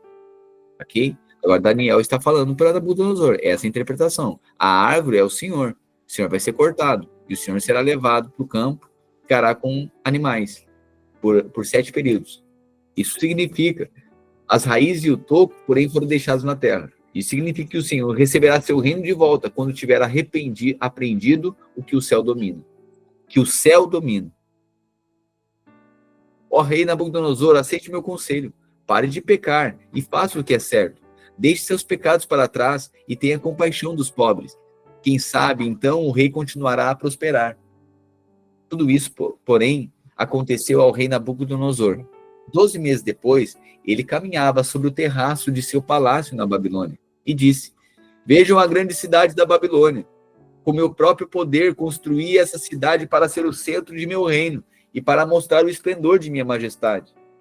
Enquanto essas palavras ainda estavam em sua boca, veio do céu uma voz e disse: essa mensagem é para você, o rei Nabucodonosor. Você não governa mais sobre esse reino. Será expulso do convívio humano. Viverá nos campos com os animais selvagens e comerá capim com os bois. Viverá desse modo por 7 períodos, até que entenda que o Altíssimo domina sobre os reinos do mundo e os dá a quem ele quer. Naquela mesma hora, a sentença se cumpriu e Nabucodonosor foi expulso do convívio humano, ou seja, ele ficou louco, ok? Passou a comer capim. Imagina, alguém entrar no estado de loucura ao ponto de comer capim, como os bois, e foi molhado pelo orvalho do céu. Então ele vivia na rua, como um animal, rosnando, comendo capim. Viveu desse modo até seu cabelo crescer, como as penas das águias, e suas unhas se parecerem como garras de pássaros. Ou seja, é tanto tempo que não cortava as unhas, a pessoa é em loucura, né? Parece mais um zumbi, né? Ficou desse jeito. Passado esse tempo, 34, eu, Nabucodonosor, olhei para o céu, minha sanidade voltou. Louvei e adorei o Altíssimo, e honrei aquele que vive para sempre. Seu domínio é para sempre, seu reino por todas as gerações. Comparados a ele, os habitantes da terra são como nada. Ele faz o que quer entre os anjos do céu e entre os habitantes da terra. Ninguém pode detê-lo nem lhe dizer: por que fazes essas coisas? Quando minha sanidade voltou, também recuperei minha honra e a majestade de meu reino. Meus conselheiros e nobres me procuraram e fui restaurado ao meu reino, com muito mais honra que antes. Agora eu, Nabucodonosor, louvo e glorifico e honro o Rei dos céus. Todos os seus atos são justos e verdadeiros, e ele tem poder para humilhar os orgulhosos. Aleluia. Capítulo 5. No capítulo 5 agora, existe aqui o filho de Nabucodonosor. O nome dele é Belsassar. O nome de Daniel é Beltesazar. O nome do filho de Nabucodonosor é Belsassar. Ok? Só para nós fazermos essa distinção, ficar bem claro aqui, porque às vezes parece, é Daniel. Não, não é Daniel. Esse aqui é o filho do rei Nabucodonosor agora. Ok? Muitos anos depois, o rei Belsassar deu um grande banquete para 1000 de seus nobres e bebeu vinho com eles. Enquanto Belsassar tomava vinho, ordenou que trouxessem as taças de ouro e prata que seu antecessor, Nabucodonosor, seu pai, havia tirado do templo em Jerusalém. Espera aí. Belsassar está promovendo uma grande festa, bebendo vinho nas taças de quem? De Deus. As taças que estavam no templo de Israel. Ok. Queria beber nessas taças com seus nobres, suas esposas e suas concubinas. Verso 3. Então trouxeram as taças de ouro do templo à casa de Deus em Jerusalém, e o rei e seus nobres, suas esposas e concubinas beberam nelas. Olha o que acontece agora. Enquanto tomavam vinho, louvavam seus ídolos feitos de ouro, prata, bronze, ferro, madeira e pedra. De repente, viram, olha agora, eles estão lá fazendo a festa, bebendo nas taças, bebendo vinho nas taças, que foram retiradas do templo de Jerusalém, estão fazendo a maior festa. De repente, eles começam a ver dedos de mão humana escreverem no reboco da parede do palácio. Olha que loucura isso. Imagina você estar aqui Você está aí no lugar que você está, na parede agora um dedo começa a escrever. Nada. Começa a escrever na parede. Vira um dedo de mão humana escreverem no reboco da parede do Palácio Real, perto do candelabro. O próprio rei viu a mão enquanto ela escrevia, e seu rosto ficou pálido de medo. Seus joelhos batiam um contra o outro, e suas pernas vacilavam. Aos gritos, o rei mandou chamar os encantadores, os astrólogos e os adivinhos. Disse aos sábios da Babilônia: quem conseguir ler essa inscrição e me disser o que ela significa será vestido com um manto vermelho, e seu pescoço será colocado uma corrente de ouro. Ele se tornará o terceiro em importância em meu reino. Quando todos os sábios do rei chegaram, nenhum deles foi capaz de ler a inscrição, nem dizer o que ela significava. O rei ficou muito assustado, e seu rosto ainda mais pálido. Seus nobres, porém, ficaram abalados. A rainha mãe soube do que estava acontecendo ao rei e seus nobres, e foi depressa à sala de banquetes. Disse ela a Belsazar: que o rei viva para sempre, não fique tão pálido e assustado. Há em seu reino um homem que tem nele o espírito dos santos deuses. Durante o reinado de Nabucodonosor, esse homem demonstrou percepção, entendimento e sabedoria como a dos deuses. Seu antecessor, o rei Nabucodonosor, o nomeou chefe de todos os magos, encantadores, astrólogos e adivinhos da Babilônia. Esse homem, Daniel, a quem o rei deu o nome de Beltesazar, tem inteligência extraordinária e é cheio de conhecimentos e entendimento. É capaz de interpretar sonhos, explicar enigmas e resolver problemas difíceis. Mande chamar Daniel, e ele lhe dirá o que significa a inscrição. Daniel foi levado à presença do rei, que lhe perguntou: você é Daniel, um dos exilados trazido de Judá por meu antecessor, o rei Nabucodonosor? Soube que o espírito dos deuses está em você, e que é cheio de percepção, entendimento e sabedoria. Meus sábios e encantadores tentaram ler as palavras na parede e me dizer o que significam, mas não conseguiram. Soube que você é capaz de interpretar e resolver problemas difíceis. Se conseguir ler as palavras e disser o que significam, será vestido com um manto vermelho, e em seu pescoço será colocada uma corrente de ouro. Você se tornará o terceiro em importância em meu reino. Daniel respondeu ao rei: guarde seus presentes ou entregue-os a outra pessoa, mas eu lhe direi o que significa essa inscrição. Ó rei, o Deus Altíssimo deu soberania, majestade, glória e honra a seu antecessor Nabucodonosor. Ele o engrandeceu de tal modo que os povos de todas as raças, nações e línguas estremeciam de medo diante dele. Matava quem ele queria matar e poupava quem ele queria poupar. Honrava quem ele queria honrar e humilhava quem ele queria humilhar. Quando, porém, seu coração e sua mente se encheram de arrogância, ele foi tirado de seu trono e despojado de sua glória. Foi expulso do convívio humano. Sua mente se tornou como o de um animal, e ele viveu entre os jumentos selvagens.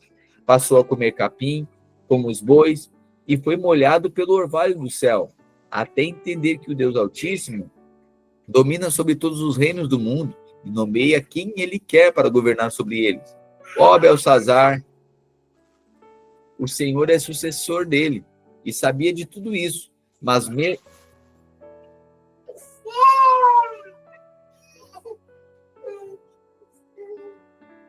Ó Belsazar, o Senhor é sucessor dele, e sabia tudo isso, mas mesmo assim o Senhor não se humilhou. Desafiou o Senhor dos céus e mandou trazer essas taças do templo. O rei, seus nobres, suas esposas e suas concubinas beberam vinho dessas taças enquanto louvaram deuses de prata, ouro, bronze, ferro, madeira e pedra. Deuses que não veem, não ouvem, nem sabem coisa alguma. Mas o rei não honrou ao Deus que lhe dá fôlego de vida e controla seu destino. Por isso, Deus enviou a mão que escreveu essa mensagem. Essa é a mensagem que foi escrita: Mene, Mene, Tekel, Parsim. Este é o significado das palavras. Olha só, então o dedo escreveu na parede: Mene, Mene, Tekel, Parsim. Mene. Olha agora Daniel dando revelação do sonho. Mene. Deus contou os seus dias de seu reinado, Belsazar, e determinou o seu fim. Tekel, você foi pesado na balança e foi achado em falta. Parsim, seu reino será dividido e entregue aos medos e aos persas. Então, por ordem de Belsazar, vestiram Daniel com um manto vermelho, colocaram em seu pescoço uma corrente de ouro e o declararam o terceiro em importância no reino. Naquela mesma noite, Belsazar, rei da Babilônia, foi morto. Naquela mesma noite da profecia, Belsazar foi morto. E Dário, o Medo, tinha 62 anos quando se apoderou do reino. Ou seja, o Império da Babilônia agora começa a ser destruído. O Império da Média, né, da Pérsia. Lembra? Eu estava falando, né, durante o devocional, falando que depois que Deus usasse o reino da Babilônia, o Império da Babilônia, para subjugar Israel, depois viria outro império que tomaria o Império da Babilônia, que era o Império Persa, ok? Por isso que daí os judeus voltariam para casa, eles voltariam, depois de 70 anos de exílio, seriam libertos. Por quê? Porque o Império Persa iria destruir o Império da Babilônia, e por conta disso, os judeus seriam livrados, libertos, para voltar para casa. Ok? Capítulo 6, para nós encerrarmos. O rei Dário resolveu dividir, olha agora, trocou de rei agora. O rei Dário resolveu dividir o reino em 120 províncias, e nomeou um alto funcionário para governar cada uma delas. O rei também escolheu como administradores Daniel e outros 2 homens, para que supervisionassem os altos funcionários e protegessem os interesses do rei. Em pouco tempo, Daniel se mostrou mais capaz que todos os outros administradores e altos funcionários. Por causa da grande capacidade de Daniel, o rei planejava colocá-lo à frente de todo o reino. Os outros administradores e altos funcionários começaram a procurar falhas no modo como Daniel conduzia as questões do governo, mas nada encontraram para criticar ou condenar. Ele era leal, sempre responsável e digno de confiança. Por isso concluíram: nossa única chance de encontrar algum motivo para acusar Daniel será em relação às leis de seu Deus. Então os administradores e os altos funcionários foram até o rei e lhe disseram: que o rei Dário viva para sempre. Nós, administradores, oficiais, altos funcionários, conselheiros e governadores, estamos todos de acordo com que o rei deve decretar uma lei a ser cumprida rigorosamente. Dê ordens para que nos próximos 30 dias, qualquer pessoa que orar a alguém, divino ou humano, exceto ao rei, seja lançado na cova dos leões. Agora, ó rei, decrete e assine essa lei, para que não possa ser mudada, como lei oficial dos medos e dos persas, que não pode ser revogada. E o rei Dário assinou a lei. Quando Daniel soube que a lei tinha sido assinada, foi para casa e, como de costume, ajoelhou-se no quarto no andar de cima, com as janelas abertas na direção de Jerusalém. Orava 3 vezes por dia e dava graças a seu Deus. Os oficiais foram juntos à casa de Daniel e o encontraram orando e pedindo ajuda a Deus. Então foram diretamente ao rei e o lembraram da lei. O rei não assinou um decreto ordenando que qualquer um que orasse a alguém, divino ou humano, exceto ao rei, fosse lançado na cova dos leões? Sim, respondeu o rei. Essa decisão está em vigor. É uma lei oficial dos medos e dos persas que não pode ser revogada. Então disseram ao rei: aquele homem, Daniel, um dos exilados de Judá, não dá importância ao rei, nem à sua lei. Continua a orar ao seu Deus, ao Deus dele, 3 vezes por dia. Quando o rei ouviu isso, ficou muito angustiado e procurou uma forma de salvar Daniel. Passou o resto do dia pensando no modo de livrá-lo dessa situação. À noite, os homens foram juntos ao rei e disseram: ó rei, o senhor sabe que, conforme a lei dos medos e dos persas, nenhum decreto que o rei assina pode ser revogado. Por fim, o rei deu ordens para que Daniel fosse preso.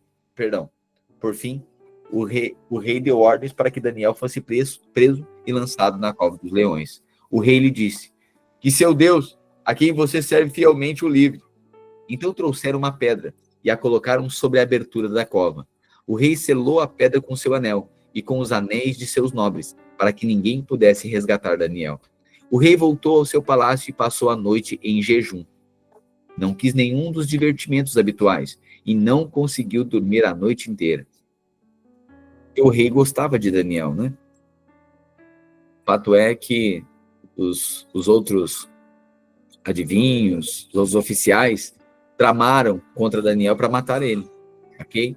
E por conta disso, o rei emitiu um decreto: 30 dias, ninguém podia orar a outros deuses. Ok, Daniel todos os dias orava ao Deus de Israel, e aí os amigos denunciaram, ok, ele foi preso, e agora foram jogados na cova dos leões para ser morto. Mas o rei, como gostava dele, ficou angustiado por isso. Mas nada podia fazer porque o rei não podia revogar o seu decreto. Por conta disso, agora o seu amigo Daniel está jogado lá na cova dos leões. Ele deixa lá, a noite passa em jejum, e no outro dia pela manhã, agora, versículo 19. De manhã bem cedo, levantou-se e foi apressadamente à cova dos leões. Quando chegou lá, gritou, angustiado: Daniel, Daniel, servo do Deus vivo, o Deus a quem você serve tão fielmente pôde livrá-lo dos leões? Daniel respondeu: que o rei viva para sempre. Meu Deus enviou o seu anjo para fechar a boca dos leões, de modo que não me fizessem mal, pois fui considerado inocente aos olhos de Deus. Também não fiz coisa alguma contra o Senhor, ó rei. O rei ficou muito alegre e ordenou que tirasse Daniel da cova. Não havia sequer um arranhão nele, pois havia confiado em seu Deus. Em seguida, o rei ordenou que prendesse os homens que haviam acusado Daniel. Ordenou que fosse lançado na cova dos leões, junto com suas esposas e seus filhos. Uau! Em seguida, o rei ordenou que prendesse os homens que haviam acusado Daniel. Os leões os atacaram e os despedaçaram antes que chegassem ao fundo da cova. Então o rei Dário enviou essa mensagem aos povos de todas as raças, línguas e nações de todo o mundo: paz e prosperidade. Decreto que todos em meu reino devem tremer de medo diante do Deus de Daniel, pois ele é o Deus vivo e permanecerá para sempre. Seu reino jamais será destruído e seu domínio não terá fim. Ele livra e salva o seu povo, realiza sinais e maravilhas nos céus e na terra, pois foi ele que livrou Daniel do poder dos leões. Assim, Daniel prosperou durante o reinado de Dário e durante o reinado de Ciro, o persa. Amém. Amém. Aleluia. Até aqui, hoje, nosso devocional. Um ataque da Babilônia a Jerusalém. Levaram cativos 4 homens da linhagem real de Davi. Ok? Esses homens, tementes ao Senhor, servos, nobres, né? Estão servindo no palácio. Estão lá no reinado de Nabucodonosor, depois no reinado de Belsazar, e depois o Império Medo, né? Agora vem o rei Dário, né, e toma conta do império, e aí, por vários momentos aqui, tentam tramar contra Daniel e contra seus amigos, mas Deus os livra em todas as oportunidades. Isso é o quê? Nós estamos inseridos no mundo, ok? Seja fiel, ainda que sejamos levados a ambientes de morte, confrontados, ainda que a nossa fidelidade ao Senhor nos leve a ambientes desconfortáveis, situações amedrontadoras. Permaneça-se fiel, não negocie, porque o Senhor é quem pode nos livrar. O Senhor que nos dá livramento. O Senhor sempre tem um escape, o Senhor sempre tem um jeito. Confie no Senhor, sabe? Não se corrompa com a maneira do mundo resolver as coisas, né? Essa idolatria, eu sei que hoje você não se dobra de joelho diante de uma estátua. Pois é, mas às vezes a gente dobra nosso coração, a gente se dobra em reverência a Mamon, ao Deus do dinheiro. Porque se a gente não fizer um negócio mais ou menos aqui, a gente vai ficar sem essa oportunidade, né? A gente se corrompe por conta de benefícios, de privilégios, por conta de vergonha, né? A gente faz umas corrupções, né? E aí perde, né? Perde toda a bênção, toda a unção de Deus, porque a gente cai na incredulidade. Mantenha-se fiel, e o Senhor sempre respaldará você. Sobretudo, o que fica claro aqui é que Deus é aquele que nos dá a sabedoria. Deus é aquele que nos institui e nos coloca em lugares que humanamente a gente jamais conseguiria acessar. Amém? A unção do Senhor faz isso. Amém? Amanhã nós voltaremos nosso devocional. A continuidade agora são os últimos capítulos. E os últimos capítulos agora, eles são visões proféticas sobre o futuro. Ok? E aí é carregado de entendimentos, de simbolismos do Apocalipse. Ok? Então amanhã estaremos bastante atentos, esteja bem no horário também, como vocês já têm estado, né? Para nós mergulharmos um pouquinho aqui em sentenças do Apocalipse, coisas a respeito do tempo que há de vir, estão descritas em Daniel, profecia do Apocalipse, tá? Aqui é um profeta, Daniel, profetiza, os sonhos e tem sonhos que remetem aos dias que virão sobre toda a terra. Amém? Extremamente rico, cheio de simbolismos, significado e esperança para todos nós. Amém? Senhor, nós te agradecemos pela tua palavra hoje. Obrigado pela virtude que o Senhor nos dá. Obrigado a Deus porque o Senhor joga luz estamos crescendo em maturidade, estamos crescendo em fé também. Deus, torna o nosso coração fiel à tua palavra, independente do momento, independente da circunstância, independente, ó Deus, do contexto. Torna-nos, ó Deus, um povo que não negocia a tua palavra, que não negocia, ó Deus, a virtude do céu. Não negociamos a dependência do Senhor em detrimento da dependência de qualquer outra coisa. Não faremos deuses para nós. O Senhor é nosso Deus. Senhor, também nós cremos que é o Senhor que nos coloca e nos estabelece em lugares que naturalmente a gente não conseguiria. Pois é, a bênção do Senhor vem, a bênção vem do Senhor, a unção vem do Senhor.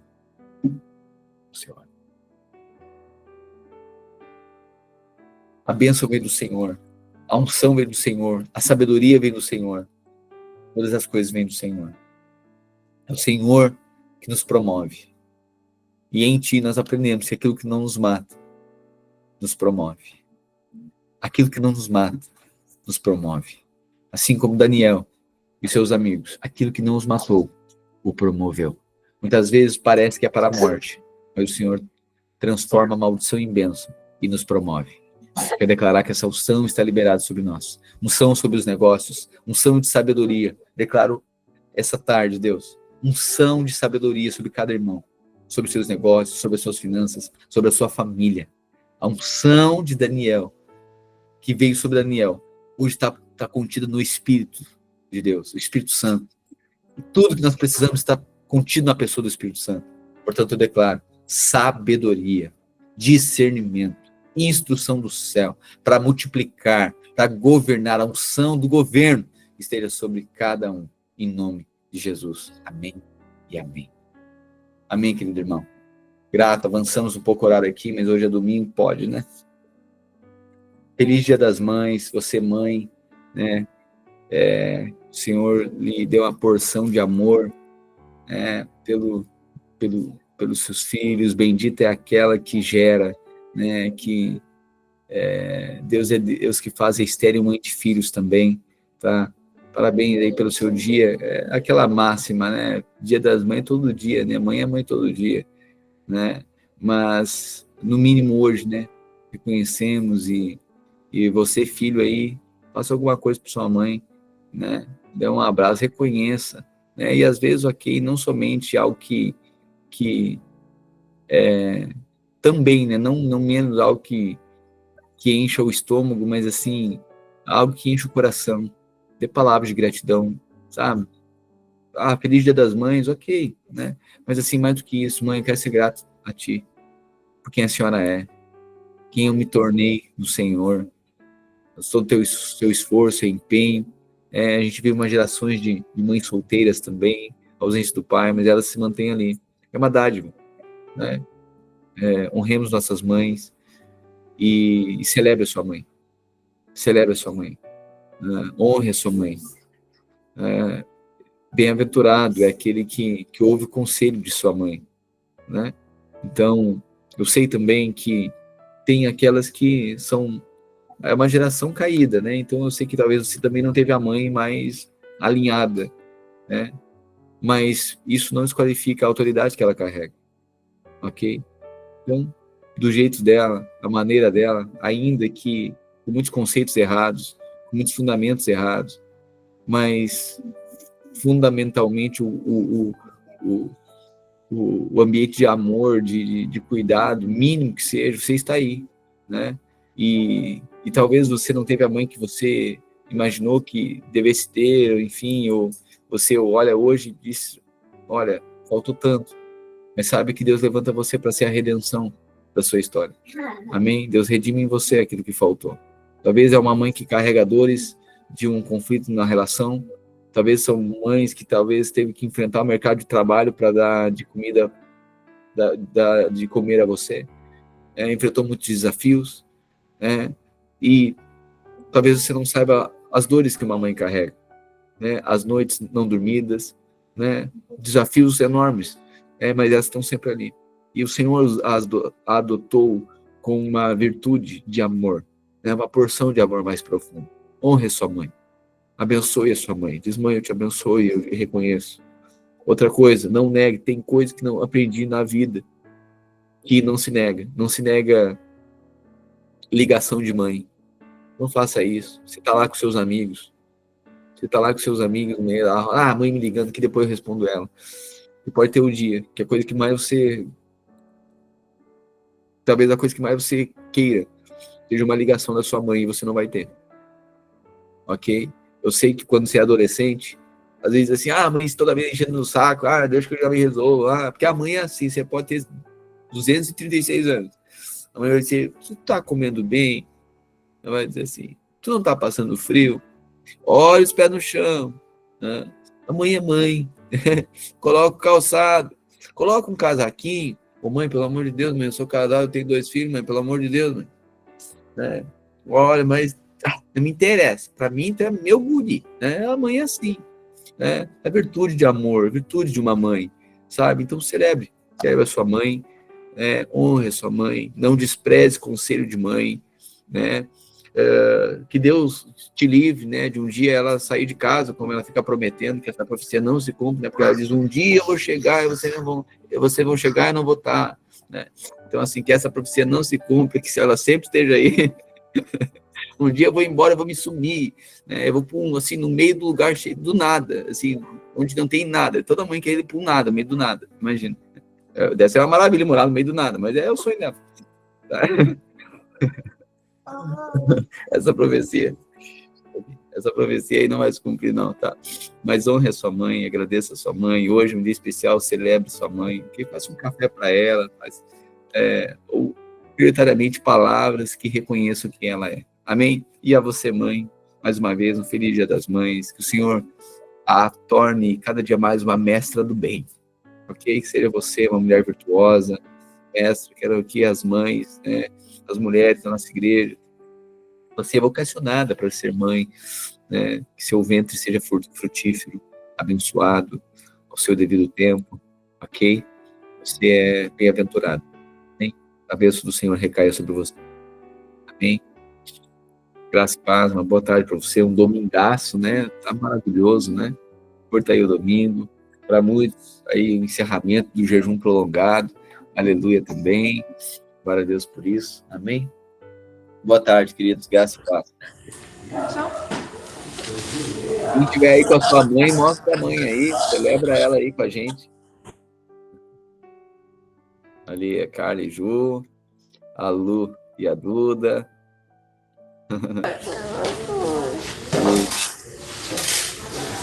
Fala Feliz Dia das Mães. A Gelli. A Rafa, Feliz Dia das Mães, Rafa. Obrigada, professor. O pessoal lá, o Ali, o pessoal na Zona Sul. Lá. Olha só, a Nath, o Ali, Fábio, Franco. Ó, o pessoal tá lá. Família da Chay. Aí, ó. Que alegria, queridos. Todos reunidos aí. Que alegria. Olha lá, ó. O Léo, que de vez em quando dá um nome para ele de José Leonardo. José Léo, que não é Léo só, que a gente conhece ele. E tem que colocar no RG do Léo, tem que colocar Uber. É o Léo Uber que a gente conhece. Então. Esse negócio de José Leonardo. Vamos vê-los. A Emily, mãe da Emily. Bem, queridos. A Karen, essa mãe. Oi, feliz Dia das Mães para a senhora. Ó, a Simone. Olha lá, Simone. Feliz Dia das Mães. Deixa eu botar. Que legal, suas mães aí, maravilha. Coração e Olha, aquele que está sem sua mãe, né? E algo que o Senhor sempre levanta alguém, né? Primeiro que nós somos curados no Senhor, né? O Senhor é suficiente na nossa vida. Né? Mas se você não tiver com quem quer comemorar com ninguém, pode me ligar, que eu dou um jeito. A Luana aqui se torna mãe de mais alguns. Não tem problema, não. Amém. Boa tarde, queridos. Bom domingo para vocês. Tá bom? Tchau, queridos. Tchau. Amanhã voltamos aqui. Pode dar tchau. Dá tchau, pessoal. Tchau. Feliz Dia das Mães. Tchau, feliz Dia das Mães, pessoal. As mães. Quase caiu. Tinha. E coraçãozinho.